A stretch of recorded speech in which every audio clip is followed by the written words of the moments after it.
Mm-hmm. All right. I think.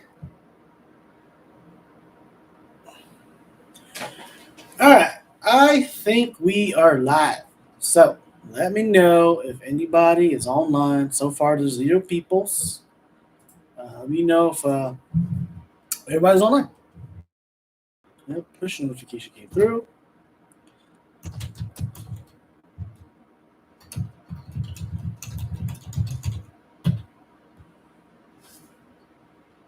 Mm,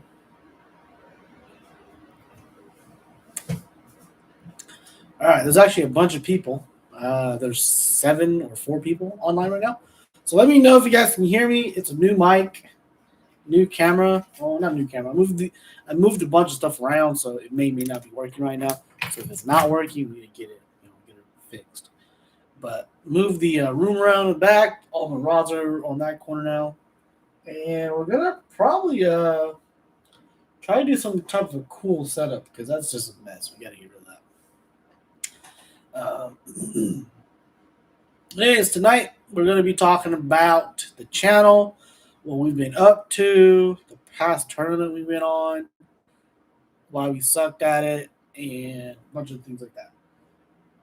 So if you're here for the tournaments, let's talk tournaments first. And then we're going to talk about uh, everything else. So how the channel's going, what we plan on doing while we're super busy, why we are not attending a lot of the events, why you haven't seen a lot of striper stuff. So there's a lot of things in the works. That's all I got to say. That's all I can really say about it because these plans may or may not work. So I don't want to give out too many ideas because even if it doesn't work, we're probably going to reuse these ideas later. So for the guys that are here, if you have any questions, let me know because usually how I like to start these off is the first 5 minutes or so. It's just open-ended questions, and that's how we roll. So open-ended questions, anything goes. Any questions about anything? Fishing, YouTube related, or just cars and things like that. Because we've been doing a lot of car stuff too, just not on this channel.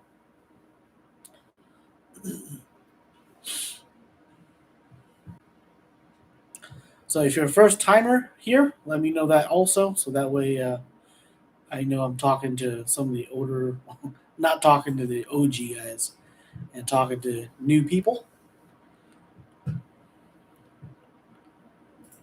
But let's see. But yeah, lots of new things happening. We got a new website. So if you guys follow us on Instagram, you guys will know that we've launched this other website. It's called Tornado Innovations, and we are using that to kind of divide this channel and the other channel. So we have Out of Work Outdoors, and then we have Tornado Innovations, which to separate the two because I know it's going to get crazy real fast. Is Out of Work Outdoors is always going to be our outdoors fishing kind of adventure stuff, and we're not gonna. You might do like reviews, but we're not going to be selling really. Uh, we're not going to be selling products because that's not what this channel is here for. This channel is here for us to talk to you guys, interact with everybody, set up meetings, go fishing, share information. Tornado Innovations is more on the side of okay, so Out of Work Outdoors has a lot of good ideas. We like a lot of products, and we also see there's a lot of products that needs there's big room for improvement, and that's where Tornado Innovations comes in because we want the put it that way. Tornado Innovations is a company that's going to be basically run by us again, but it's going to be building premium products. So we're going to put it there premium products. It can be premium lures, it can be premium kayak accessories, it can be premium, you name it. But still in the outdoors realm. Okay, so we're not going to go away from the outdoors. It's still going to be for the outdoors. JV says plans for the Teggy. The Teggy. Okay, so the guys that don't know, I have a pretty crazy Integra build going.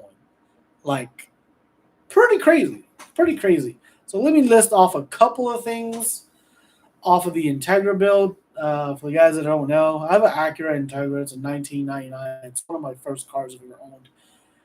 It's the first car I've ever bought with my own money. Put it that way.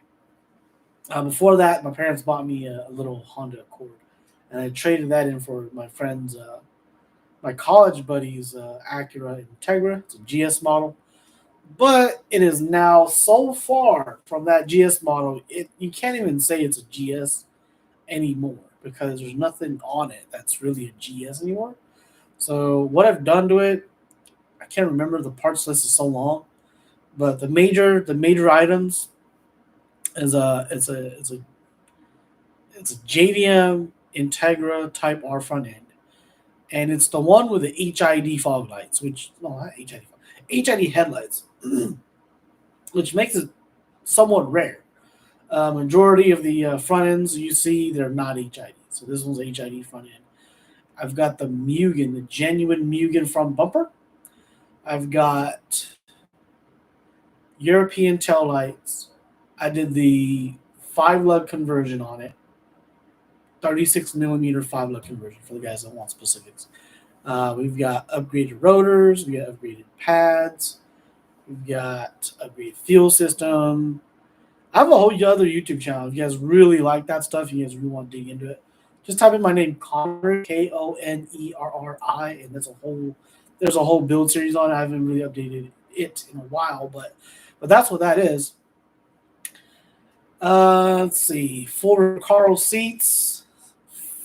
Let's see, roll cage or half roll cage, and then upgraded fuel pumps, upgraded fuel lines.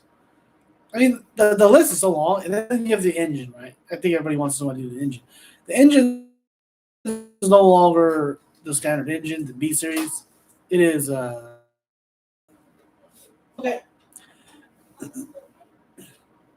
So the engine is an S2000 engine. It is a F20C. Okay, so it's not a K20, F20C, and it is a pretty crazy build. Fully sleeved, fully. It's a closed deck now. Okay, closed deck, forged pistons, forged connector rods. Uh, I mean, if you could do something to it, I probably did. Okay, because it's S2000 engine. It's a 2 liter, revs to 9,000 RPMs. Of course, we put uh, valve springs and titanium retainers and all this other junk in it. So we could probably rev it to 10K, 10,000 RPMs. That's the goal, these 10,000 RPMs. The parts store that I bought the parts from said with that setup, they rev it up to 10 and a half. But I'm pretty conservative, so I'll only go to 10,000. There's that. It's turbocharged. So it's a S2000 engine on an 2005 K series transmission. The transmission has a M factory 1.0 LSD. Man, it's been so long. So it's got an upgraded LSD. It's on Drive Shaft Shop. 400 or 500 horsepower axles. It's got extended studs. It's got. I mean, it's got the works. It's got the works. So on that end, yeah.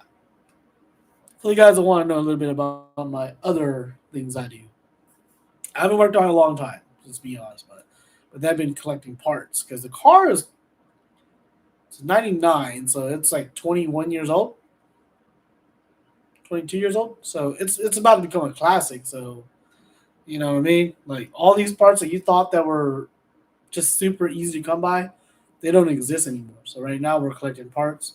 It's a big collector's item right now. Like the bumper that I just mentioned, I bought it maybe I don't know 10, 15 years ago. I paid like $800 for it used, and now it's going for over $4,000. So it's a pretty big deal, I guess. The rims and wheels. There's I have three sets. We have Advent RGs. We have a set of SSRs, and we got a set of Mugen MF10s. So yeah, it's all over the place. Um, Horsepower goals, I don't know, but I'm thinking there's gonna be two levels. I want one that's got like 320 ish horsepower as soon as I can get it, and then it's going to ride that all the way out to, 10,000 RPMs. There's another one that I kind of want to do that's like 500. I don't know if we can even get there with the turbo I have because the turbo I have might be replaced. It's one of the turbos my friends gave me. At the time, it was pretty cool. It's like a first generation ball bearings, ball bearing turbonetics. I kind of rebuilt it, but I don't know the condition of it. I have to kind of send it out and see what the official turbo people think. But regardless, we're probably gonna do an upgrade.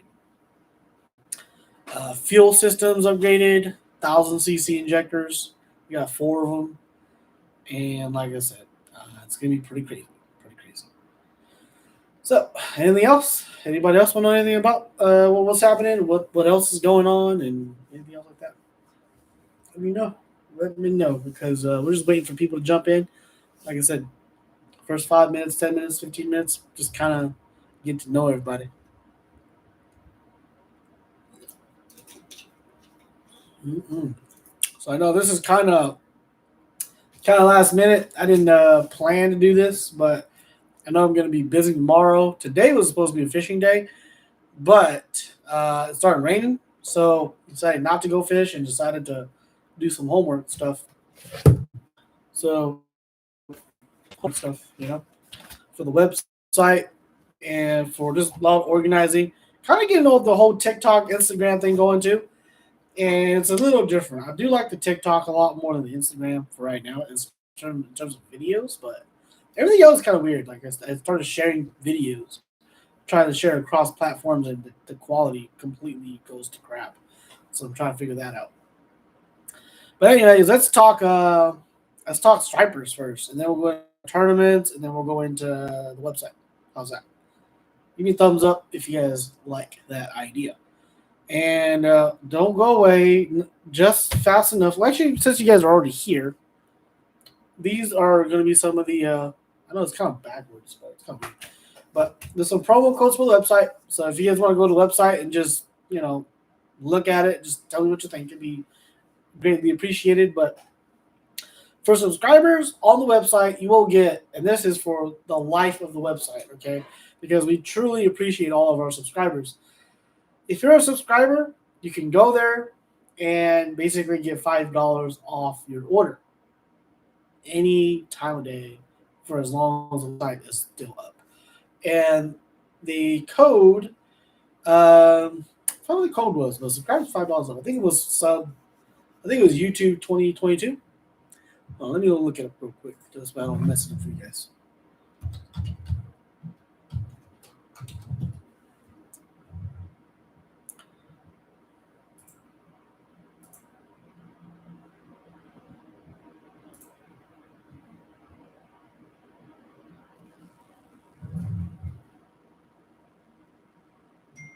All right.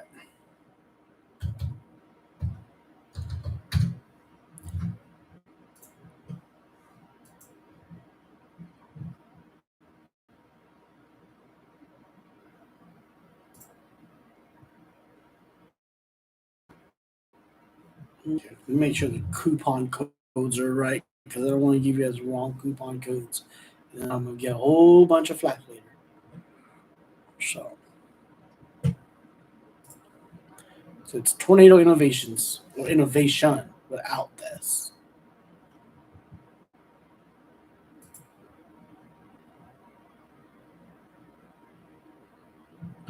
Yes, we do take credit cards now. For the first time, we were trying to sell products. We were not taking credit cards. All we did was PayPal. So this is actually a big step in the right direction for us.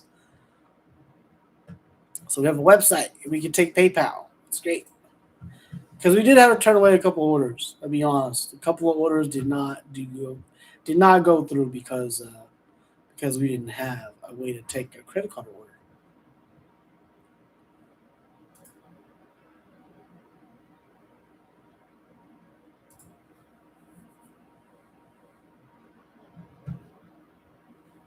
Okay, here we go.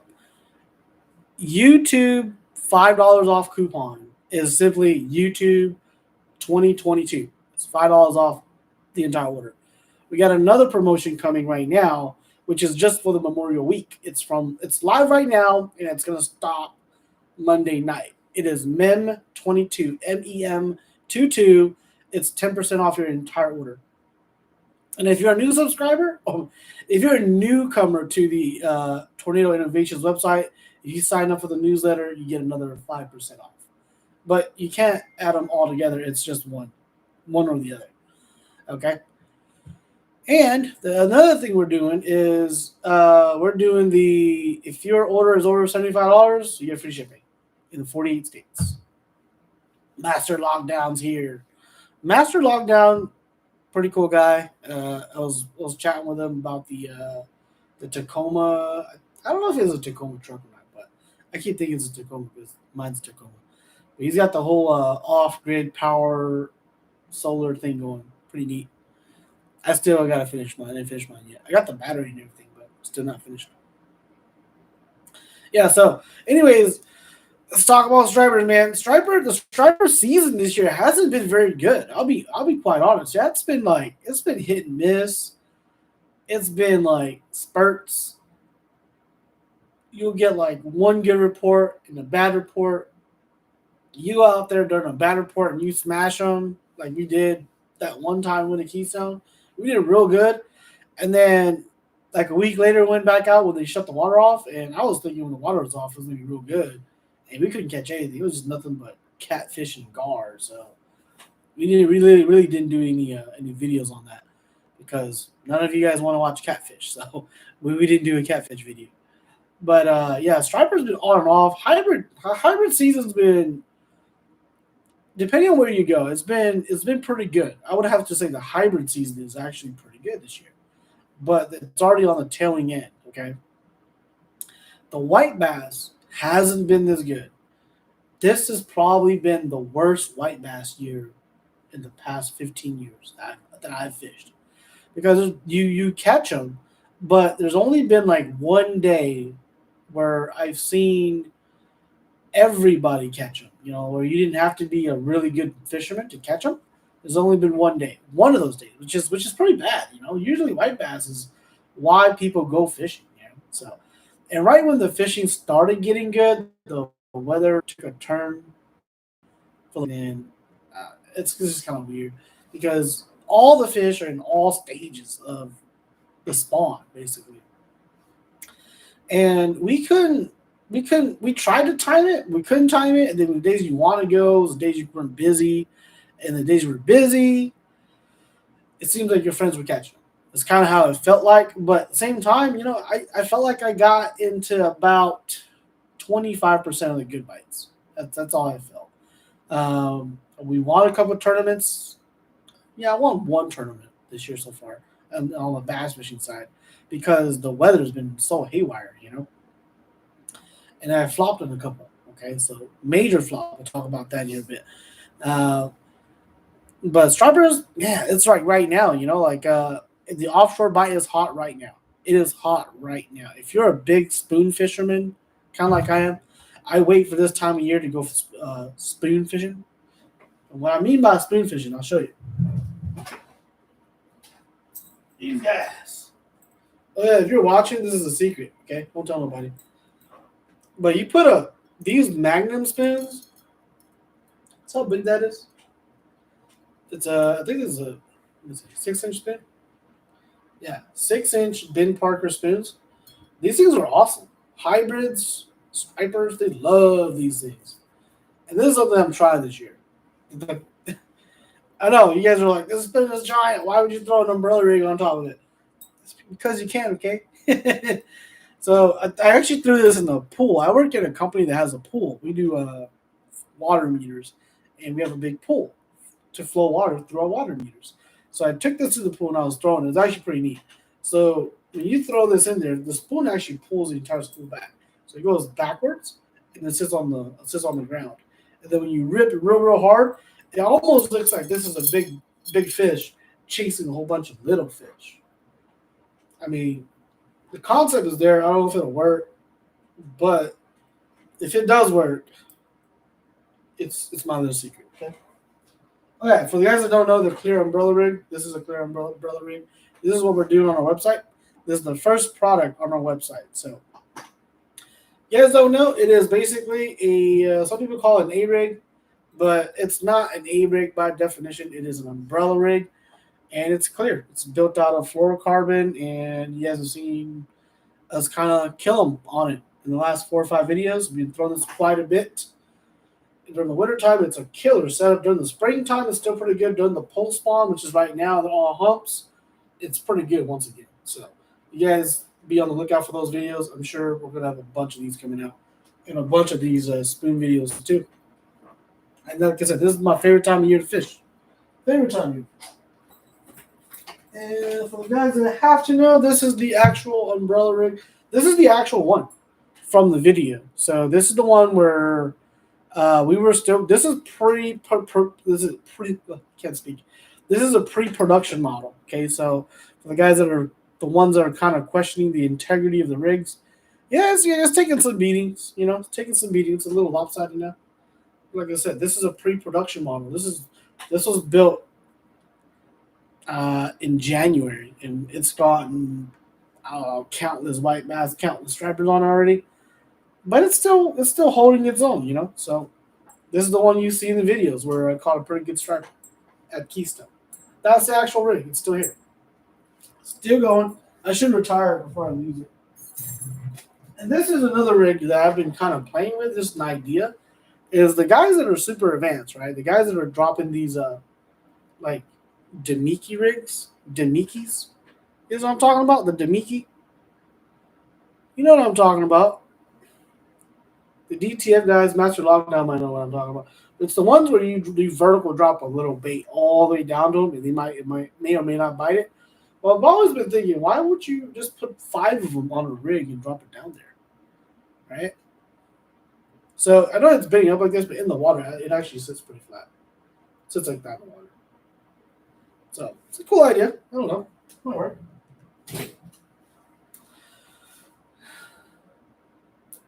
So playing with ideas, playing a lot of that stuff, and like I said, all that's on the website. So I just want to tell you guys today that is done. The website is done, and we've been really, really, really, really, really, really busy because we had to. I don't think they're here, but at least I've been really, really busy because.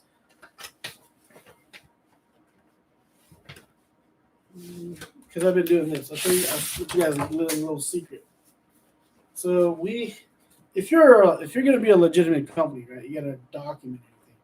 So we have the Clear Rig product description and marketing folder. We have Clear Rig cost analysis folder. So you need to know how much your Clear Rigs cost. And on top of that, we're trying to get a patent for the Clear Rig. Okay, so it's gotten pretty serious. Trying to get a patent for the Clear Rig. We're going to pursue a patent if the sales continue to go. And as far as sales goes, I think we're doing pretty good. We're doing good enough to the point where we're willing to invest some money into it. So, yeah, it makes a decent amount of money. Not as much as you guys probably think, but it's enough to, push us over the edge and say we're going to do it. Because it's an idea we've been wanting to do for a while too, like building premium grade lures. It's things that are like and I think most of us are kind of fall into this category too, where we're kind of hardcore anglers, And you start looking around and you start seeing all these companies start to introduce lures or tackle or something that's just like they're nickel and diamond stuff. So when you buy it, you still have to swap hooks out or swap split rings or add colors to make sure it works good for your use. So we decided, we're kind of tired of doing that. Every single crankbait I buy, I always change the hooks out. Every single topwater I buy, I basically change the hooks out on it. So I'm thinking, I can't be the only one. Or in this case, for the umbrella rigs, I'll tell you the story about them. Basically, is my brother says throw the umbrella rig for hybrids, white bass, stripers, and largemouth bass, smallmouth bass, everything. And I would never throw it because I was always like, why would a fish bite that? Because when you look at it, it's such a big metal thing coming through the water. It doesn't even look natural. So I told him, hey, look, if I'm gonna throw it, I'm gonna throw it. You gotta make it better than that. That presentation's gotta be better. So I told him, hey, make it clear. So he bought some parts, built the first version. First version was not good enough. It still reminded me of a spinnerbait. So I told him, look, you got to change this arm, change this arm, and he was kind of grumpy because he had put his heart and soul into it just to get like bad critique, right? So he went back, and I was like, all right, keep working on it. So he brings it back one day, and he's like, you're gonna love this. I was like, what do you mean? And he shows me. I'm like, oh yeah, I do love it. It looked good. So we started throwing it, and that was about 2 years ago. So this project's been going on for like 3 years, for the most part, 2.5 years. So exactly about 2 years ago during the wintertime, he presents something to me. I'm like, yeah, that looks freaking good, right? So we start fishing it, and it beats the metal rig like 4-1 in the usual places that we go to. There's this little lake called Pumpback, or some people know it as Pumpback. Some people call it W.R. Holloway. Some people call it Chimney Rock. So we go on that. It's a highly pressured lake in the wintertime. That's a lot of people go up there and all they do is throw it in umbrella rigs. So we go up there and we're dropping. I just call it dropping umbrella rigs because you can see him like 50 foot down. You literally just drop the umbrella right onto his head. We started catching them real good. We started catching big fish too. It wasn't even like 15-inch, like largemouth, smallmouths. We started doing that, catching like 5, 6, 7 pounders. And on top of that, all the white bass and all the hybrids, they love it too. So started doing that. The way I have it rigged, Miss Bass Rock Down, is it's pretty simple. The way I like it. All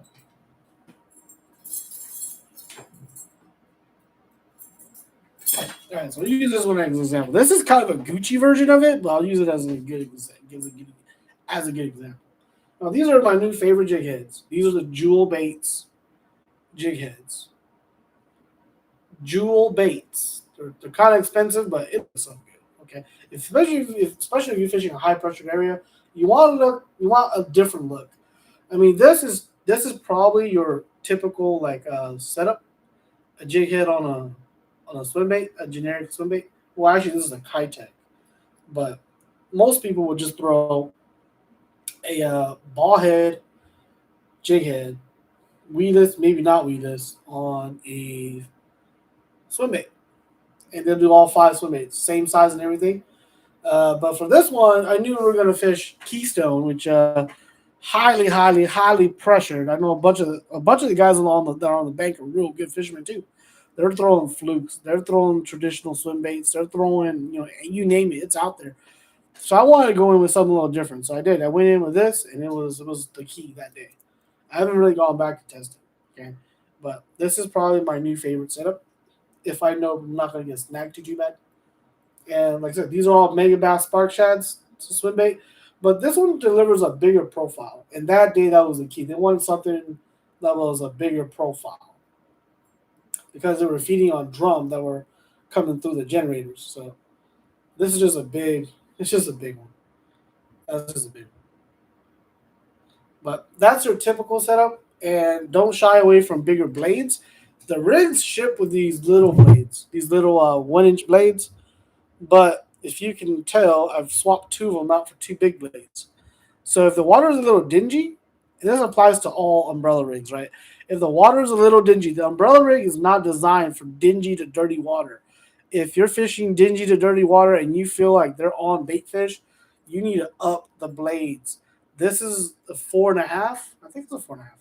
Yeah, it's a 4.5 size willow blade. And you just put 2 of them on there. And this works really good when the water is about 3 feet of clarity. It feels like the big flashes brings them up from the depths and they'll come and they'll bite it. Because, like I said, it's a big thumping blade. And these little blades are almost like non existent at that point. But this one was the original one we threw in the hybrid videos where we did the Mega Live thing. And also on the Keystone Striper thing on the John boat. And the original one video where I was throwing the metal rig, and Hybrid was throwing this rig, and he basically this rig caught everything. The metal rig didn't catch anything. And we didn't do that video just to say that. We did that video because I sucked that day, and Hybrid was killing it because he had this rig with the big blades and everything. So it works, man. It has been proven, at least for us. We won't throw another one unless it was that, especially during tournaments. Um,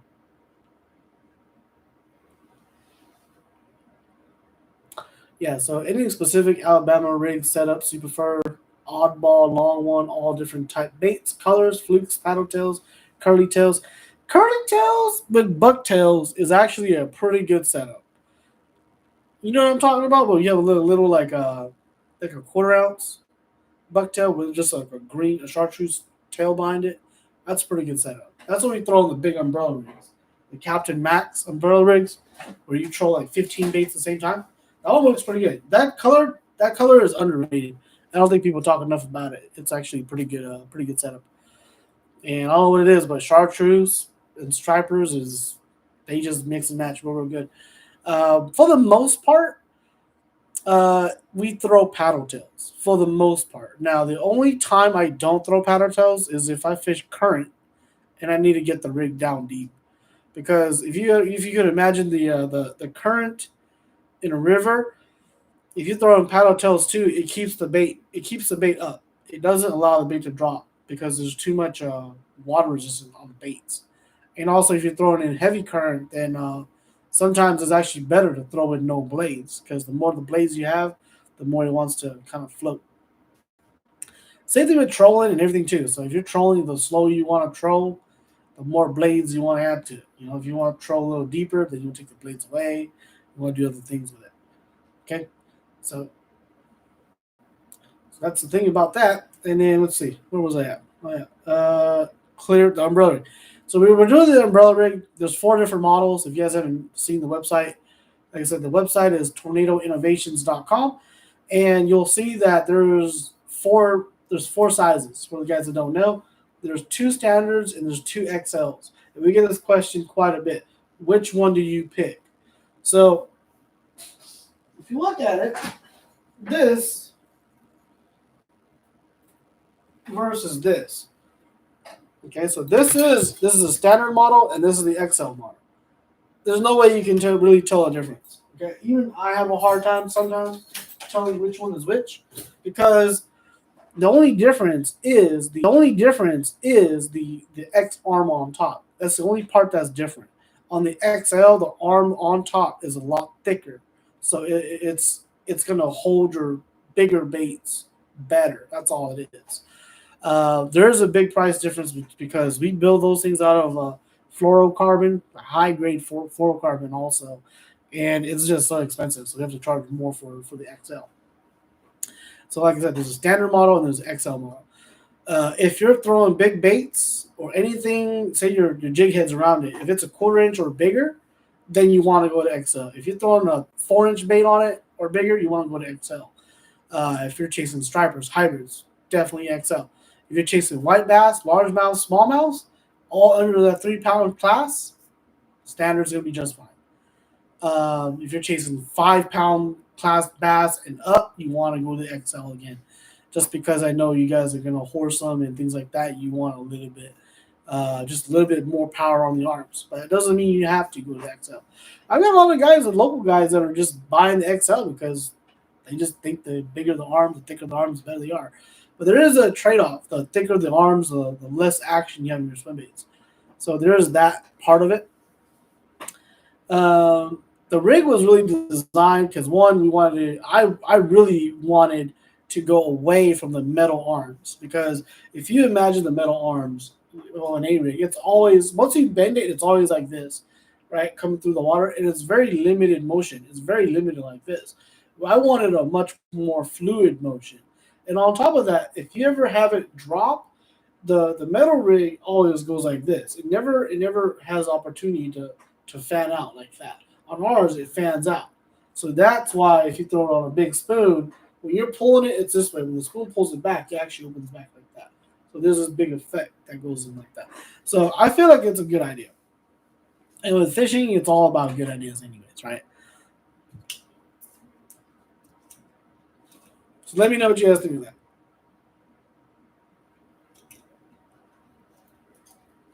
Okay, the clear rig. The way you store it is you hang it on the wall. Don't don't put it in a box or anything like that. Kind of want to cut it and kind of want to just let it sit. Uh, Pretty much just have it sit like this, like that on the ground. You should be fine. The storage is a problem. I'll admit it's not the easiest thing to store. Just like all these other umbrella rigs that are out there, uh, they're not the easiest thing to store. But the thing is, you just don't want anything crushing them, and you should be okay. The fluorocarbon will bend on you if you let it sit, but you can always bend it back. A little bit of heat always bends it back too, if you want. For the most part, it feels like it doesn't even matter. So as long as on the cast you don't tangle up. Here's the other thing about it too. So as an advanced angler, you have to understand, or maybe you guys start to understand that it is very unnatural for a bait ball to be exactly spread out like that. Like exactly spread like that. It's very unnatural for them to do that. So it's okay to have a couple that are bent in, maybe like that. Maybe that actually looks more natural in the water. In reality, if you've ever seen a bait ball, they're all pretty tight. They're all like this. They're all actually pretty close like that. We're coming through the water. So for everyone who's thinking it has to be spread out, that's not the case. That's usually not the case with the real world like bait balls. Just pay attention to the minnows next time you see them on the bank. If you see them, they're not all spread out. There's always at least a solid group of them together. There might be one that's kind of wandering around, but the majority of them are kind of together, pretty tight. So that's pretty cool. Let's see. We're trying to put a patent on it, and then we'll see where that goes. The world of the umbrella rig, live scope, that world is fire. So we're trying to just pursue that world, kind of ride that wave a little bit. And we are also equipped with that equipment right now. So we got the two mega lives on board right now. The boat was in the shop for like 10 weeks. We finally got it back. So was gonna use it today to do some video stuff for you guys, but it's raining, so I'm doing this instead. So hopefully tomorrow it stops raining so we can go out and do that. But let's see. Clearing. Okay. So the clearing is gonna be the first product, right? And we've already started discussing the second product just because of you guys. Highly requested item. I mean, it's been requested for the past 2 years, 3 years, 4 years, 5 years. I can't really keep track, but every year we get this request, and the request is, what do you guys do to your lures, your topwater lures specifically, that allows you to cast them so far, right? And you guys see him in the damn videos where 47 is just like he's slinging it out there. It's like 100, 125 yards every time he throws it. And a lot of people don't understand how he does it. And so we even made a whole video showcasing exactly how he loads his plugs, right? So after doing all that, people are still like, "Well, that's too complicated, man. Why don't you guys build it and just sell it?" Well, we were never in that market. We were never in the world of buying blanks, loading them, painting them, giving them upgraded hooks, upgraded snaps, and then selling them. Because if we had to do it, we would have to sell them for like $15 a piece. Because, like I said, like you could go buy the same lure at say Bass Pro, Cabela's, or local tackle shop. They'll charge you like $9 for it. Then you have to drill holes, upgrade hooks. By the time it's said and done, it's going to cost about $15 to $20, depending on what kind of split rings and how much BBs you put inside this thing, right? So if we were going to do it, we would have to charge you at least that much. If we were going to do it, we would have to charge you at least that much. And that's the way it has to be. And a lot of guys are actually saying, go ahead and build them. I want to buy like 4 or 5 of them because I don't have the time to do it. And it feels like if I do, I'll probably just screw it up. Right. So they're saying just build it and I'll just buy it from you. And they've been saying that for years too. We just never did it. So now that we actually have a clear rig product, that people kind of like. We're going to also introduce the loaded plugs for the topwater season. So keep an eye out for that. That's going to be coming out. We still got to do a couple of test and tuning with a couple bodies, and it should be on the store in almost no time. Of course, limited numbers. We don't know how you guys will react to it or how the general fishing community is going to react to it. Because I'll be honest, a lot of our subscribers are not our customers. Our customers are a lot of everybody else too, the fishing community, especially with the clear rig. And how we're tracking that is how if you guys are using the coupons or not. And how we're tracking that is how if you guys are using the coupons or not. So when I give you a coupon, YouTube 2022, if you don't use the coupon, and I get like say 10 orders, and one order comes through with the coupon that I know only one of you guys, one of the 10, is a subscriber. Even though I'm giving these discounts, I'm still kind of trying to get some insight as to who's buying my stuff, right? So a lot of my stuff is actually coming from Instagram. A lot of it's coming from Facebook, and we do a bunch of just posts, and they message us, and we send them a price, and then we send them a PayPal account, and they pay it, and then we ship the items out. That's how we've been doing it in the past 2-3 months, just kind of gauging interest, see if it's worth opening up an entire website store, the whole management side of it, declaring businesses and things like that. And so far, everything has exceeded our expectations. So it's doing fairly well, but it has tapered off. Like I said, the E-rig season is kind of over. But it is enough for us to give it a little bit more attention than normal and say, look, I think if we build it, I think the guys will enjoy it. All of the subscribers will love it as long as we give them a discount because it is expensive. Don't get me wrong. When you go to the website and you see the prices they're Gucci prices. They're Gucci prices because nothing else out there like it. Because that's what we built. Something that doesn't exist. So if you build something that doesn't exist and if you feel like your product is different enough, then you have every right to price it where it needs to be or has to be for you to make a profit as well. So that's where it's at. If you want a bunch of them, let me know before you buy it, and then we might be able to work something out. We are possibly looking at a whole like distributor thing too. So if you're a shop, you're watching this, you want to be a distributor, message us. But you will have to buy like 20 or 25, 50 at a time, okay, for us to really work with you on that in terms of pricing. So there is that. We've had a couple of shops in the past reach out to us and say, look, I wanna carry that thing in my shop. It is unique, and I think I can sell some. So a couple of shops have already reached out to us. Like I said, we had one in North Carolina. We had one in, I think it was Tennessee, reach out to us for that within the first week or so too. So those guys are there.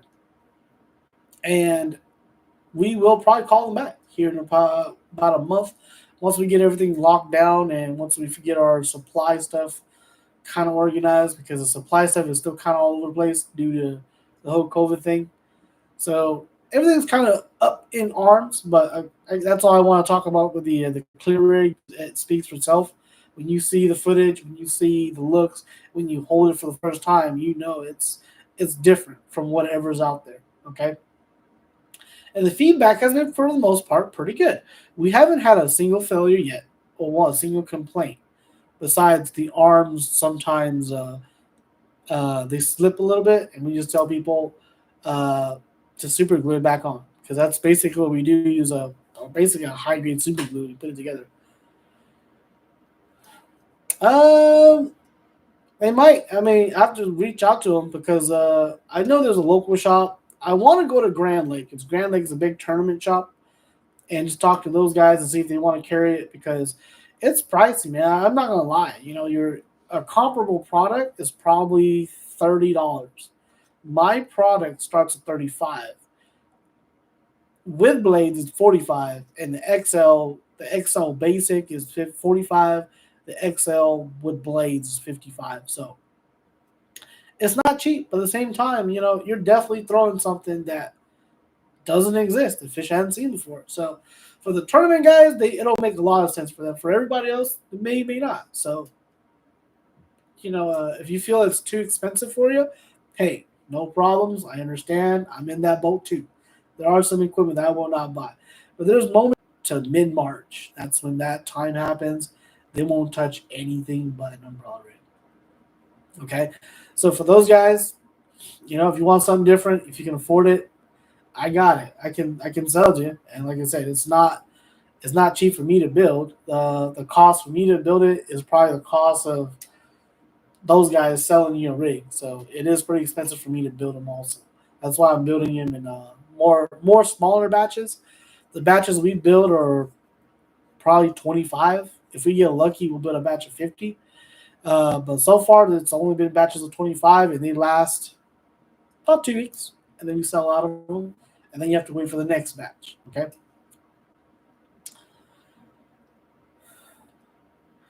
What is up with all these states that only allow two hooks and not five? Because in Oklahoma, I tried to find that, like the maximum amount of hooks you can have, and there's no specifications. So I'm assuming you can have as many as you want.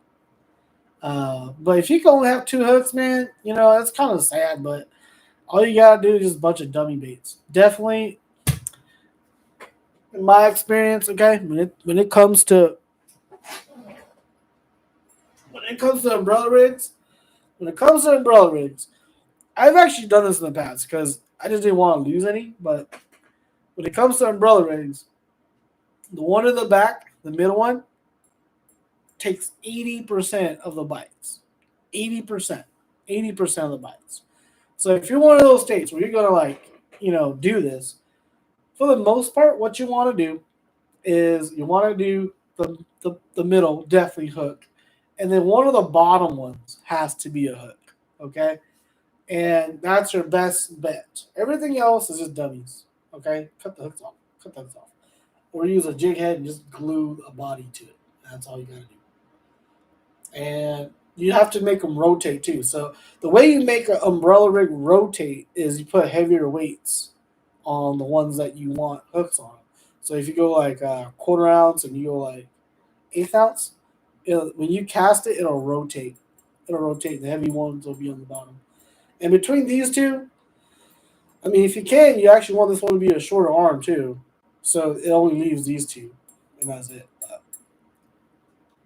Take your pick. That's what you gotta do for those dates. Because I know we've sold them. We sold them to California, and we sold them to. Actually, we got an order going to Kansas that just shipped today. Yeah, just shipped today. Yeah, 127 ish for Oklahoma. I found it somewhere. Yeah, I don't know the exact thing, but in Oklahoma, we're allowed so much different things you can do. There's trot lines, there's limb lines, there's yo-yos, there's I don't know. I gotta actually call game warden and say, look, I'm trying to fish an umbrella rig. I'm gonna put another umbrella rig right behind this umbrella rig. It's gonna have like 20 arms. Can I have 20 hooks? What's the actual limit of hooks I can do? And he'll just have to give me an answer because I can't decipher through the words because at one time they said you can have 14 rods, 14 hooks. That's at one time. This is like 10 years ago. But now I don't know. I don't know. I was trying to find that again. I couldn't find it. And usually when there's a commonly asked question, there's always like a FAQ section and they'll state it right there, like maximum number of hooks on an umbrella rig. But if you can't, you can't. It's okay. Different rod count for spillways, rivers. Yeah, it depends on where you're at. I think in Oklahoma, if you're fishing in a special area, they call it special regulations. Like Sooner, for example. Yeah, that lake, I think it's one rod or two rods per person. You can't go out there with 14 rods, and no noodling out there. I think they even say all fish must be caught in rod and reel, but they do allow spearfishing and bow hunting, bow fishing, I think. But yep, that's what it is. Okay, so top waters. Top waters is going to be. I think we're contemplating two models right now. There's going to be a pencil popper, and there's going to be a traditional just spook style. The reason for that is the fish we have here, for the most part, they will eat the spook because we don't have the truly big baits in Oklahoma. Sooner is an example of this, but most majority of the other lakes you don't have a lot of gizzard shad. So if you throw a 6 inch bait out there, for the most part, it's too big for some of these stripers. Even those big 20-pound stripers, they're not accustomed to eating that big bait all the time. So unless if you're on a gizzard shad bite, they probably won't touch a pencil pop. Even those big 20-pound stripers, they're not accustomed to eating that big bait all the time. So unless if you're they'll take a 4 inch lure over a pencil popper any day. So so I got 47 working on this project.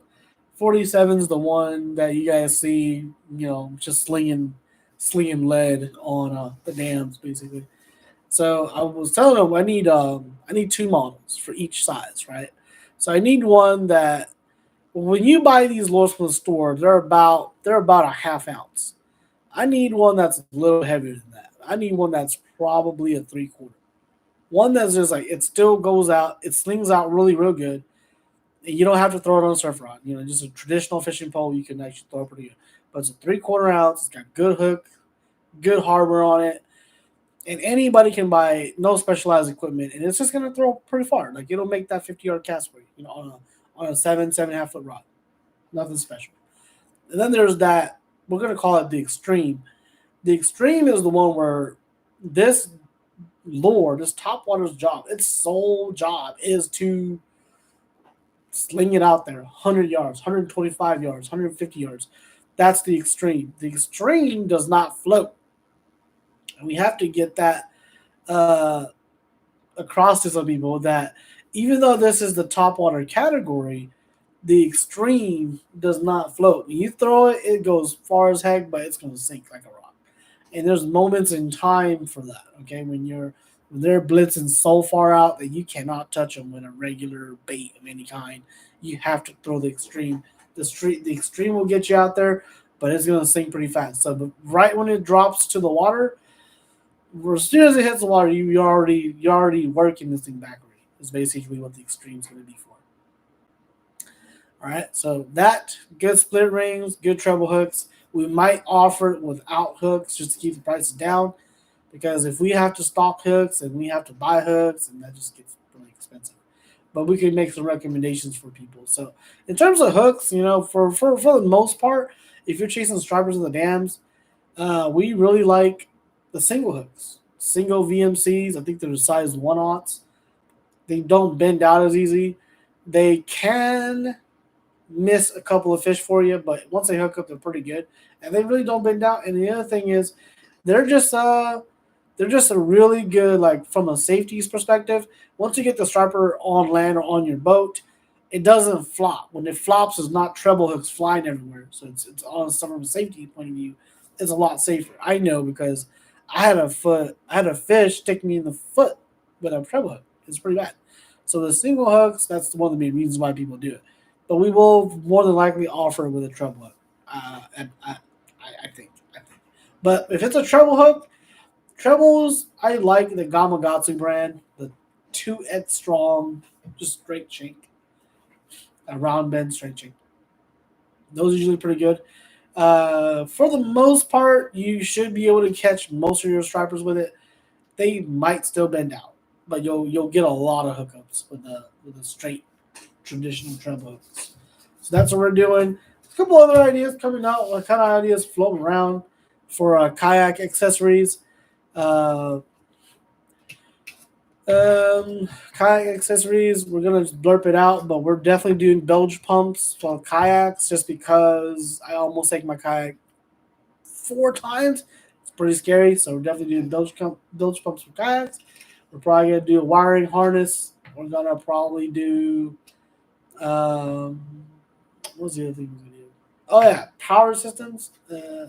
Like a 360 light power system. Probably gonna do something like that. But those are some of the ideas. Some of the ideas are floating around right now. Chufu says, "Do you feel like your hookup ratio is affected when going wheelers on an A rig?" Yeah, for sure it does. It does because a lot of times the fish are ramming into the bait, the ball, right? Let me show you guys. If your rig is like this and the fish just kind of does this, it kind of rams across it. See all the weedless stuff? It never hooks up on anything. But this one, no, this one's weedless too. But if you go like if you don't have any hook protectors like that, the weedless protector, it'll hook up every time. It'll hook up just about every time. So for the most part, if you're in a if you're in shallow water, for the most part, you don't have a choice. You have to go some type of weedless to prevent it from getting snagged up. And if you're fishing trees, you have to. Especially where was it? This one. Yeah, this is an example. There's two types of weedless too. So the other one was actually a more traditional jig head with a weed guard, and then you have the Texas rig. This is your Texas rig setup. See it? The Texas rig setup is even more weedless, but at the same time, it's even less likely to catch fish because if the fish is coming and rams it, you're never gonna get it. You're never gonna get that guy. He has to physically come and bite it, and then hold on to it really good. Then you'll get him. Then there's no problem. But I feel like you do miss a lot of the bites on the Texas rig just because that's the trade off. Just because that's the trade off. The trade off is that. Okay, so the trade off is you don't want to get hung up and you want to fish aggressive fish. Okay, put it that way. If it's a reaction bite, then they might not bite it well, and we've seen that all the time, even at the dams. Every time we fish the dams, every time it's either Texas rig or it's weedless somehow. Because one, there's too many lines down there, there's too many rocks, and I don't know where I'm throwing it. So I can't lose an umbrella rig every time I make a cast.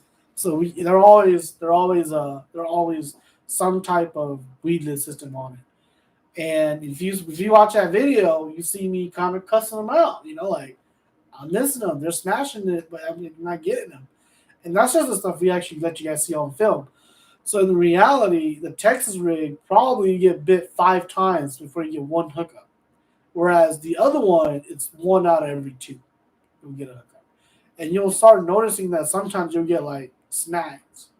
You might catch one on the head or something like that. Whereas if it's Texas rig, you never catch them on the head. It's always inside the mouth. It's almost always inside the mouth. So hopefully but like I said, it's a trade off. It's a big trade off.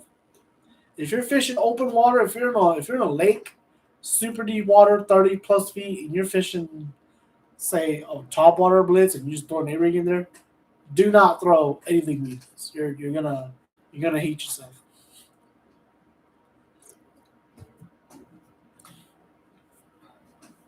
All right. Let's see. All right, so I think that's it for the striper stuff.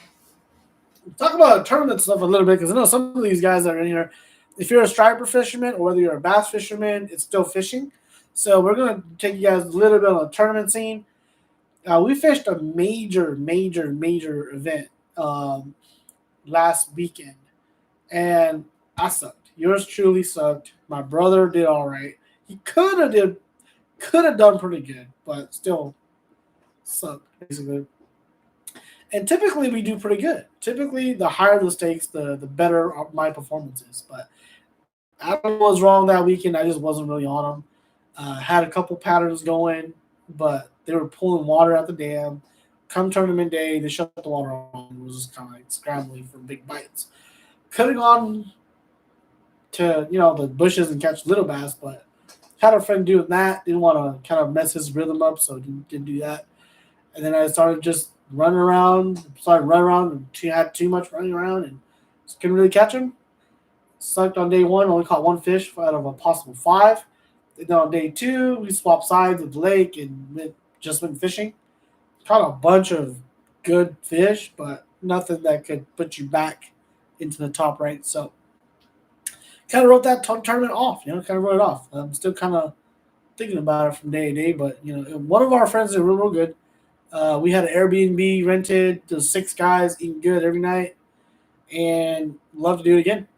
Love to do it again, especially at that level too. Love to do it again because the competition was good, and I just that wasn't my my best showing. Put it that way. So on that tournament, like I said, we found him on topwater. There was a good topwater bite. There was a good drop shot bite. There was a good jig bite too. We did record it, but there was a major issue with my cameras too. They kept overheating, so we would get like a little bit of footage here and there, but we never got like all the bites. So I did go and take care of that GoPro issue. It is recorded. If you guys want to see it, let me know. I'll upload what I can. But there's a bunch of just like smack talking at the cabin. Not a lot of fishing. Well, I mean, I say that, but you do see two of my bigger fish caught. You just don't see everything else. Okay, so but that's tournament life. That's kayak tournaments. No trolling motors. We're pedaling maybe 5-6 miles a day. It was raining, windy, and then it was not raining. It was not windy. Thunderstorm warnings, hot, humid, and everything. So it's kind of crazy for a little bit there.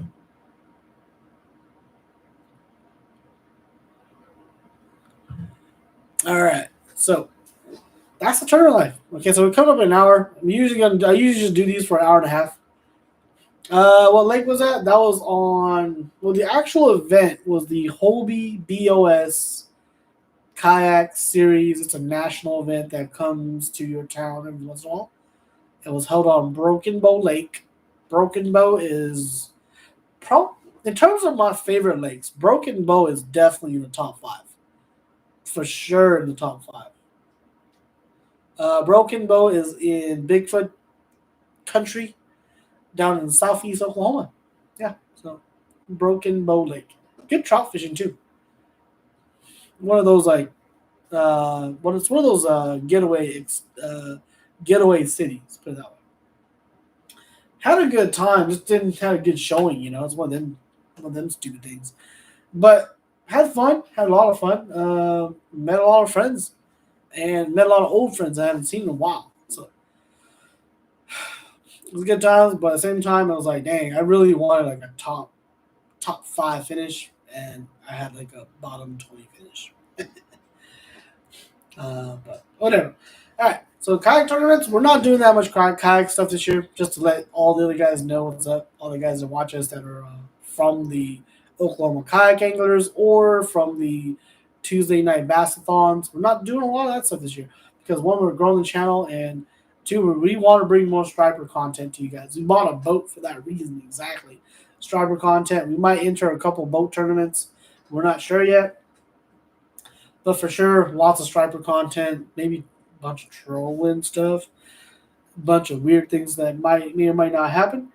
We may or may not have other YouTubers come on board. So if you're a YouTube channel, you're watching this, you want to do a collab, let me know. We might do a collab. All right. So let's see. What else was the last thing I want to talk about? I think that was it, right? I think that was it. All right. So it's already 1 hour and 5 minutes. Anything you guys want to talk about? Let me know. Any local tourneys with your G3?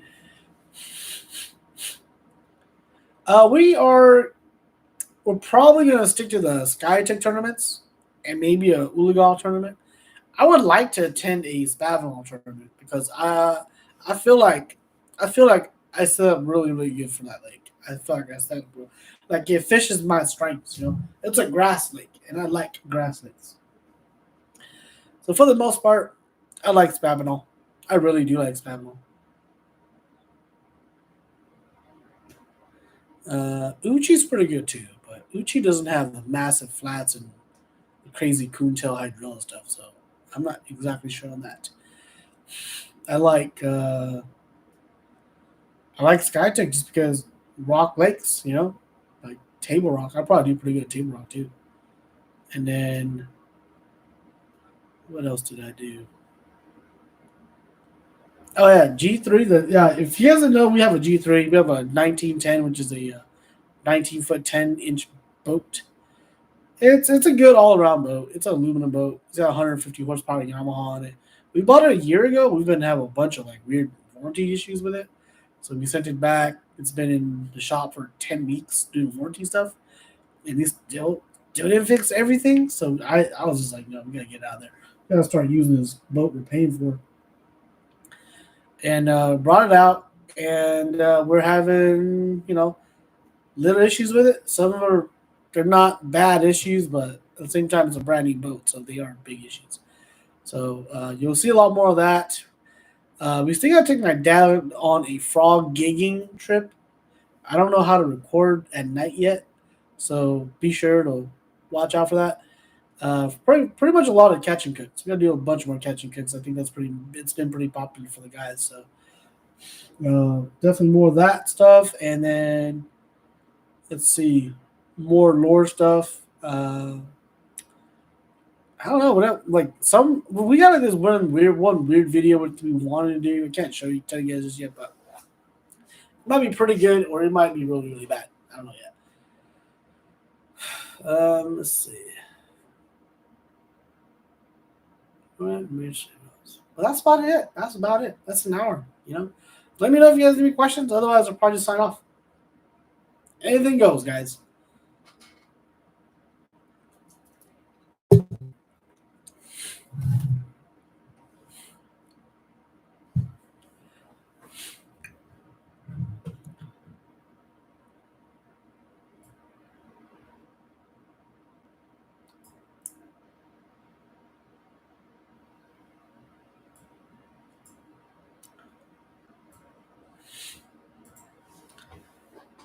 Film more largemouths. Oh yeah, yeah. Largemouth stuff is it's iffy because a lot of people love it, a lot of people don't. We definitely show a lot more of it this coming year, but some of the stuff is pretty secret. I mean, unless we do like a Patreon and you guys have to pay to watch it, but a lot of the stuff is pretty secret because when it comes to tournaments, some of our lakes that we go to, we film all the time, but we can't show that footage just because I don't mind if I share it to a subscriber and you guys can go out and have fun with it, but I don't want to show it to the world because some of the places we fish they're in the middle of nowhere, but at the same time they're like bass heaven.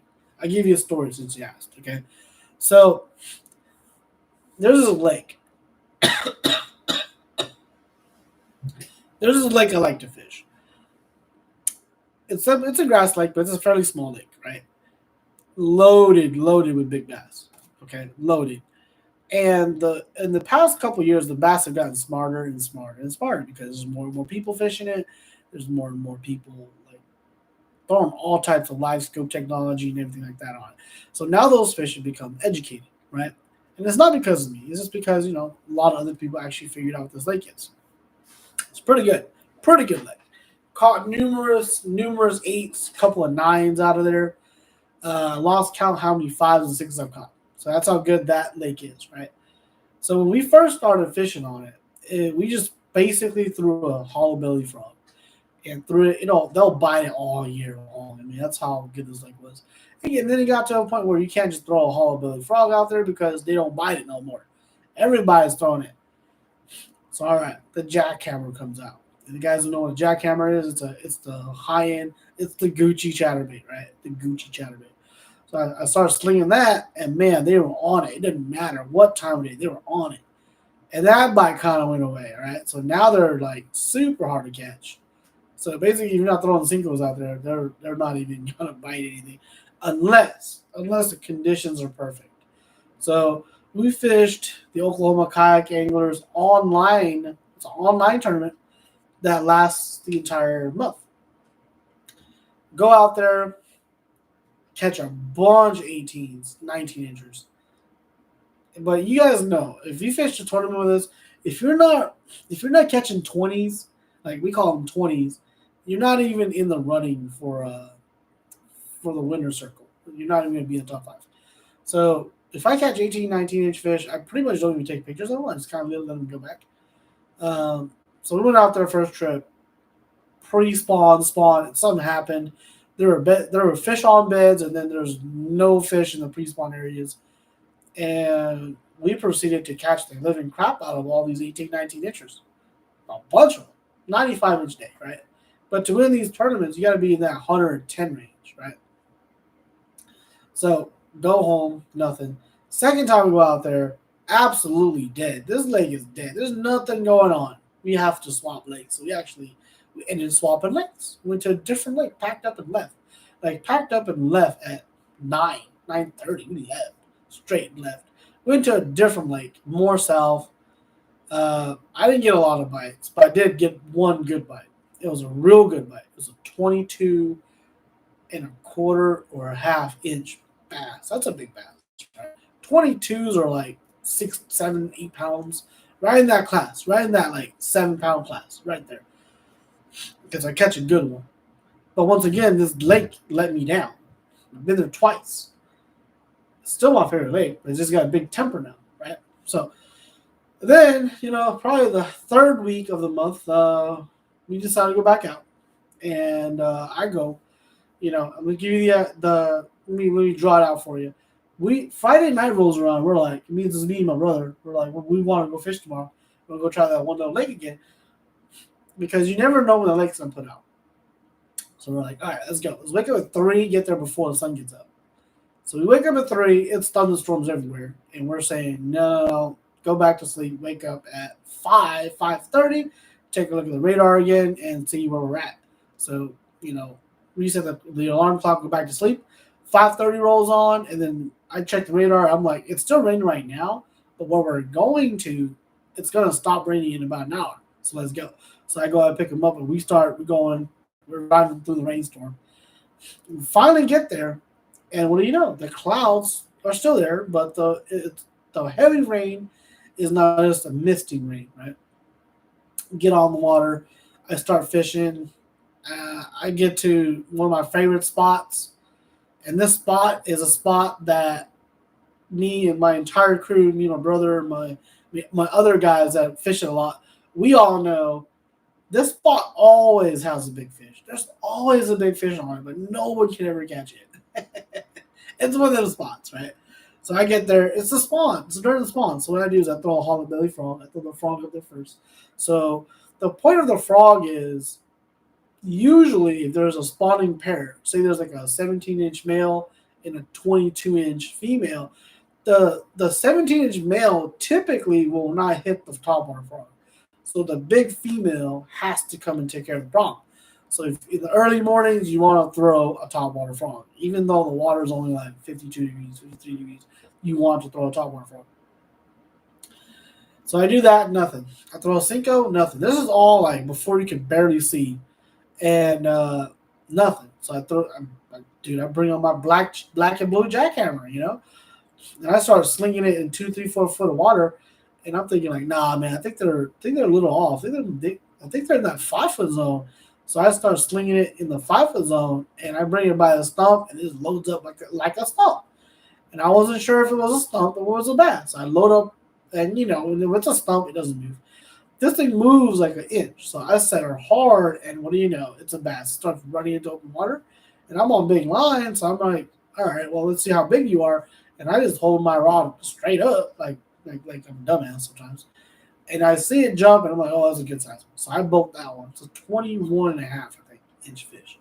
So long story short, I got one bite, and it's a good one. It's a keeper. It's a good one. So now I'm on the board. I'm like, I got 22 and I got 21. If I go and get 3 more 21s or a couple of 22s, I'm good. That's my mentality going in. So I just start fishing down this bank, like real slow too, real slow. And for the next 200 yards, it took me about 3 hours to fish, right? And I'm just bombing the chatterbait as far as it'll go, and I'm just winding it back. And I'll hit certain grass patches where it just feels like it's going to get bit. So when it feels like it's going to get bit, I'll make like 5 or 6 casts, same exact cast. And I end up catching another 21 and lose another one that's like probably a 21-inch class. Then I catch a 23 and they catch another 21.5. Like, just messing around. And I'm on this side of the lake, and bro's on this side. We got walkie talkies. We're talking to each other. Like, hey, are they handing out 20s today? That's what I told him. And he's like, no, I only got like a 17, 18. I'm like, damn, bro. I've gotten 5 bites. I've boated 4, and they're all over 20. So that means in a tournament, I'm doing real good. I'm like in the top 5, top 3, right? So I basically say, look, that's kind of weird. That just straight up doesn't happen. Like, it doesn't happen very often. So then I go in and proceed to catch like a 19, which I didn't take a picture of. But that altogether, if you add that up, it's called a century mark, the century day, which means if you can catch more than 100 inches of bass in one day, that's really, really good for a kayaker. Okay, so that's what I did. You know, went out 3 trips. Really, only went out 3 trips. One trip was a complete failure. We didn't catch anything over 20. Caught a bunch of fish, but nothing over 20. Went to the same lake again. Had to bail because it was being, you know, bipolar. Went to a different lake, caught 22. Came back to this lake and just caught. I only caught 6 fish that day, 6 or 7 fish, but 4 of them were like 5, 6, 7 pound class, which is like exactly what I need. Exactly what I need. So I ended up winning that tournament. I didn't think the 108-inch was gonna sit because usually that time of year it's like 114, 115 was usually gonna win it. But I guess everybody was pretty busy this year, and due to the weather patterns, everything being off, I just happened to hit that magic day on the right moment, right time. Like I said, when I was there, it was still a heavy overcast. The wind was still blowing, maybe like 10 miles per hour. The chatterbait jackhammer was the deal. So those big 5 fish, I caught them all in chatterbaits around grass. Chatterbaits around grass. That's all I really did. That's all I actually did. So feeling pretty good about it. Can't blame anybody for it. Did pretty good. 108 won. I think I won like $400, something like that. I think I did win like $400. So that's about it. Yeah, that's the month of April. Month of April. May is already passed or about to pass. We're about to go into June. So I had one good tournament. Had another tournament on the same lake. Tied for first. Had a tiebreaker, and then tiebreaker was big bass, and I lost by a quarter inch. So had 2 good tournaments, right? And then I had 3 bad tournaments. Sahoma was bad. Sky Integra I consider was bad, and I had Broken Bow I consider bad. So this year's been kind of on and off for me. Either I was doing real good or I'm just right at the bottom. I can't seem to get any consistency going. Maybe because I'm too busy working on YouTubes and websites and pets, I don't have time to really focus on tackling. But, once you're good, you're just good, I guess. You can always spend a day on tackle. Tackle me up to just perfection, I guess. But anyways, it's we got 10 minutes left. I want to keep it to an hour 30 because I got more things I got to go do. Just touching base with everybody, see how everybody's doing. And, appreciate the feedback,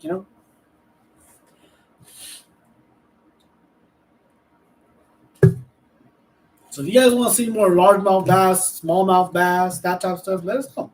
We do a lot of videos with that too, but we just kind of feel that like maybe just a quarter of the guys are anglers or are kayak anglers, where the other major majority are actually just striper guys, at least on our channel.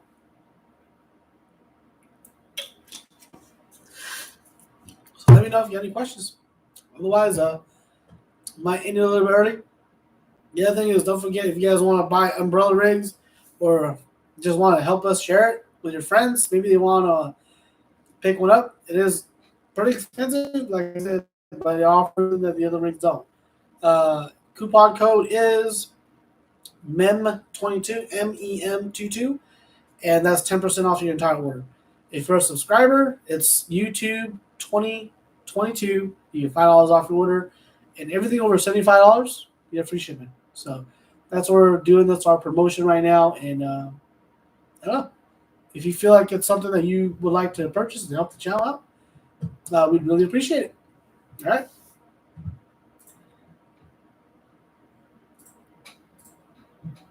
But that's about it. Any questions? If there's no questions, I'm going to sign off.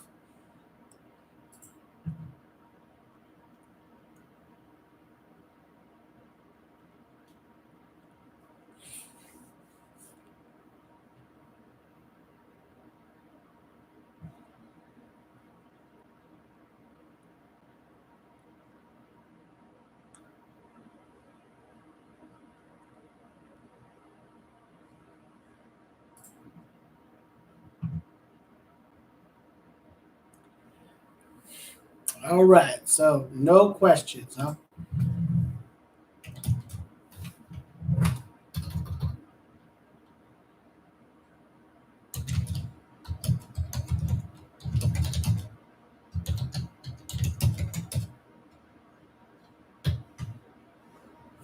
All right. Well, thanks everybody for stopping by. Um, we will hopefully continue this every Tuesday and Thursday. Now that my internet's kind of uh, working better, I guess. So Tuesday nights, Thursday nights. Once the summer hits, we might go back to one day. I know I skipped the entire month, but my internet's all jacked up. I had to repaint the house and life stuff. So, all right, guys, have a nice weekend. Enjoy your week. Catch a big fish. Send it to our YouTube channel or Facebook, and we just want to see them. All right, guys. See ya.